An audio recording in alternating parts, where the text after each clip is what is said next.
कई जगह सपा के उम्मीदवारों को, कई जगह बसपा के उम्मीदवारों को, कई जगह आरजेडी के उम्मीदवारों को, चाहे वो यूपी वाला चुनाव हो चाहे बिहार वाला चुनाव हो, उन चुनावों के अंदर कई जगह बीएसपी के प्रत्याशी को, सपा के प्रत्याशी को, आरजेडी के प्रत्याशी को उन्होंने जीत डिक्लेयर कर दिया। मैसेज देती थी उसको वीवीपैट को, और उसके बाद वो पर्ची और वो नीचे गिर जाती थी, लेकिन गिनती पूरी नहीं हुई। और 2019 के चुनाव में क्या किया, पूरा खेल हो गया, वीवीपैट के साथ ही खेल हो गया। वीवीपैट में क्या प्रोग्रामिंग करनी है वो हर चुनाव के क्षेत्र के हिसाब से, प्रत्याशियों के हिसाब से होती है। वहां जो लोग उसमें शामिल हैं, जो इंजीनियर शामिल हैं, पहले जैसे आप जानते हैं ECIL और EL BEL, ये डिपार्टमेंट जो शामिल थे, उनके साथ जो इंजीनियर शामिल है, जो बाहर की यूनिट भी शामिल है, क्योंकि वीवीपैट को कंप्यूटर से कनेक्ट करके उसमें प्रोग्रामिंग की जाती है।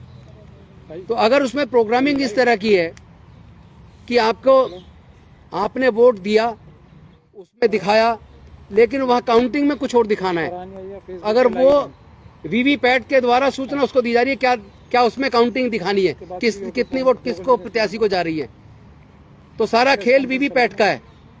यानी जो सूचना पहले बैलेट यूनिट कंट्रोल यूनिट को डायरेक्ट देती थी, अब 2019 के चुनाव से वो कंट्रोल यूनिट को देने की बजाय वीवीपैट को दे रही है, और वीवीपैट उसके बाद उसको कंट्रोल यूनिट को दे रही है। तो पूरा का पूरा खेल वोट का चोरी का है। और इस तरह के, जिस तरह आपने देखा होगा, एक छत्तीसगढ़ के एक बीएसपी के प्रत्याशी, और जिस बूथ पे उनका खुद का वोट था, वहां उनके परिवार का, रिश्तेदारों का भी वोट था, लेकिन जब काउंटिंग हुई तो उस बूथ से उसको कोई भी वोट नहीं मिला। इससे इस बात का भरोसा बढ़ता है कि वीवीपैट में पूरी गड़बड़ी है। इसका मतलब पूरा जो ईवीएम है, ईवीएम का चुनाव भरोसे करने के लायक नहीं है। और ये जो मैंने भी आपको बताया, इसके बारे में कन्नन गोपीनाथन, जो एक ब्यूरोक्रेट थे, IAS ऑफिसर थे, वो इलेक्शन ऑफिसर थे, उन्होंने खुद द क्विंट में ये रिपोर्ट दी है कि इस तरह वीवीपैट में और ईवीएम में इस तरह घोटाला हो सकता है, चोरी वोट की हो सकती है, इस पे भरोसा नहीं किया जा सकता। और वो IAS ऑफिसर खुद इलेक्ट्रॉनिक्स एंड कम्युनिकेशन में उन्होंने इंजीनियरिंग की है। तो उनको पूरा अपना रिसर्च वर्क के आधार पे उन सीनियर IAS ऑफिसर ने द क्विंट में ये पूरी की पूरी रिपोर्ट दी है। और वो रिपोर्ट, वो वीडियो आप लोगों ने देखी भी होगी। उस वीडियो को देखने के बाद ये कोई संदेह नहीं रह जाता, और ये जिम्मेदारी इलेक्शन कमीशन ऑफ इंडिया की है कि वो वोटर का भरोसा कायम करे। लेकिन फिर भी अगर इलेक्शन कमीशन ऑफ इंडिया इस जिद पे अड़ा हुआ है, और वो जाके अगर गांव में दिखवा रहा है कि देखो जी, इसमें मशीन में गड़बड़ी हम डाल के दिखा रहे हैं, इस बात की क्या गारंटी है कि जिसके पास यूनिट, जिसके पास वो कंट्रोल में ईवीएम है, वीवीपैट है, जिसके कंट्रोल में, और जो प्रोग्रामिंग करते हैं, जो इंजीनियर उसमें इन्वॉल्व होते हैं, जो आउटसोर्स होते हैं, जो बाहर की प्राइवेट कंपनी से जुड़े हुए हैं, उनको विनोवर नहीं किया जा सकता? इस बात की क्या गारंटी है?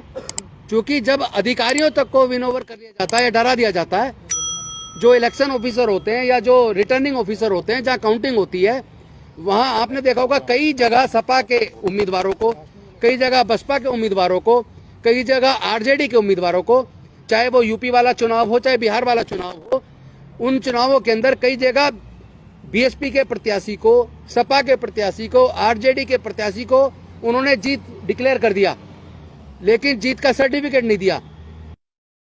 बाद उन अधिकारियों ने बीजेपी के लोगों को जीता हुआ डिक्लेयर करके उनको सर्टिफिकेट करता रहे। और कितनी सारी कंप्लेंट्स उन्होंने इलेक्शन कमीशन ऑफ इंडिया में डाली हैं।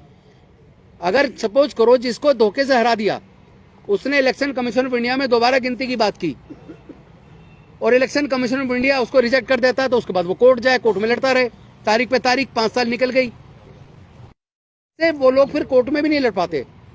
और चूंकि इलेक्शन कमीशन ऑफ इंडिया भी टाइमली डिस्पोज ऑफ नहीं करता है, उनकी टाइमली हियरिंग करके, कभी भी आप देखोगे रिकाउंटिंग तो कभी होती हमने देखी नहीं है। तो इस तरह, जब इस तरह आमादा है, अगर कोई सरकारी तंत्र किसी पॉलिटिकल पार्टी या सत्ता के साथ मिलके अगर बेईमानी करना चाहे, तो उस बेईमानी को कोई रोक पाना एकदम असंभव बात है। इसलिए ईवीएम पे हमें बिल्कुल भरोसा नहीं है। हम किसी भी सूरत में ईवीएम से चुनाव के पक्ष में नहीं है। और इसके लिए जो जन आंदोलन बना है वो बहुत मजबूत होता जा रहा है पूरे देश के अंदर, और आने वाले समय में बड़े बड़े खुलासे होंगे। अब मैं निवेदन करूंगा हमारे साथी भाई महमूद पराचा जी से, वो बताएं कि परसों किस तरह का धोखा किया गया।